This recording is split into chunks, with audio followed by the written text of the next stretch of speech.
The National War Memorial is about remembrance.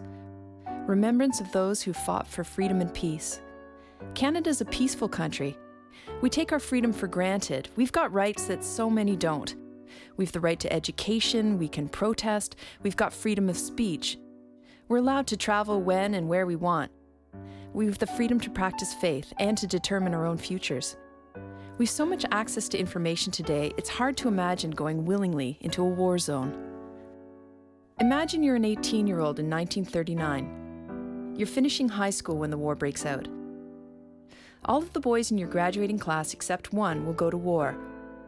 One of them will die. His body might not be found. One will be wounded, maybe permanently. Put yourself in the shoes of that 18-year-old. Could you enlist?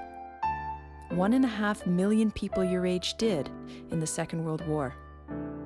In 1939, Canada declares war on Germany. Most who go to war are men under 25. Arthur Wilkinson is 19 years old, a recent graduate of Glebe Collegiate in Ottawa. He enlists right away. He's sent to Europe with the 1st Canadian contingent. He wants to be a writer. Dear Mom, I had a letter from Dick Stewart. He sent me some photos taken up the Gatineau on one of his ski trips. When I look at them, it makes me lonesome for home. I'll keep them in my pocket just to show everybody what kind of God's country we come from. He isn't different from other young men. He enjoys the outdoors and fishing, but his passion is football. In 1940, the Grey Cup is played in Ottawa. Ottawa defeats Toronto 20-7. Dear Mom, tell Richard to write me about the Rough Riders and about his own football games at Glebe Collegiate. I miss the football. The war wages on. Country after country falls to the Axis powers, Germany, Russia, and Italy. All of Europe and parts of North Africa are at war. The Allied nations aren't prepared for such massive aggression. They fight back, but by 1941 they don't have the upper hand. Britain is one of the few countries that hasn't been invaded. They bear relentless bombing and submarine attacks. They depend on Canada for food, arms, and protection. In 1941, Sir Winston Churchill comes to Ottawa. He rallies Canadians not to give in, to keep supporting Britain and Europe.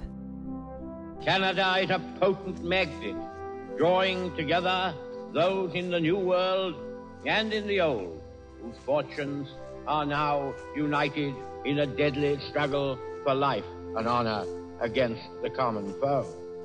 Neither the length of the struggle nor any form of severity which it may assume will make us weary or will make us quit. By 1944, the tide is turning. Preparations for the D-Day invasions are underway. Mom, I'm no fatalist or anything, but big things will be coming off soon, and we're going to be right in the middle of it. I am well and fit and trusting in the Lord.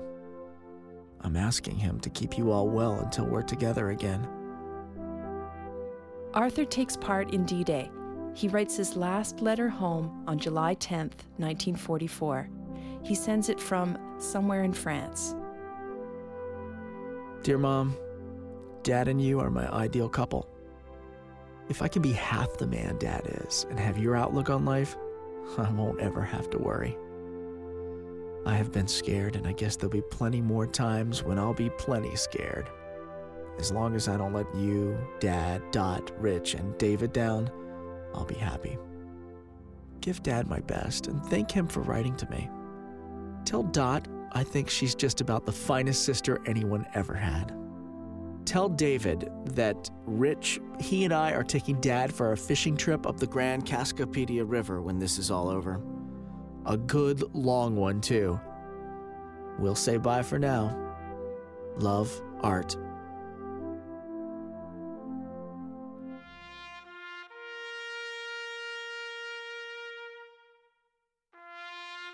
"8 days later, he's dead, killed in action in the attack on Vaucelles. His mother answers the door on July 28, 1944.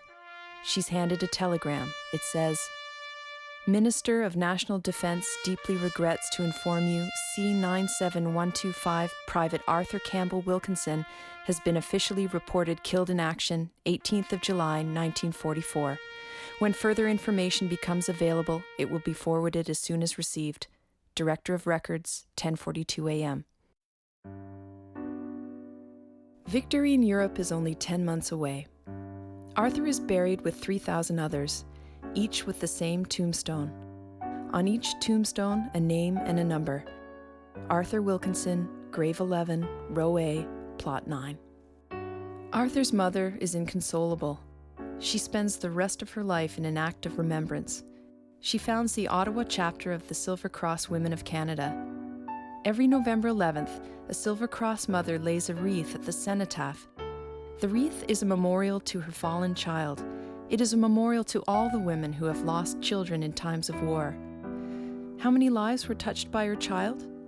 His mother, community, country, and those he served to inspire, if only by a little, hope in a time of war.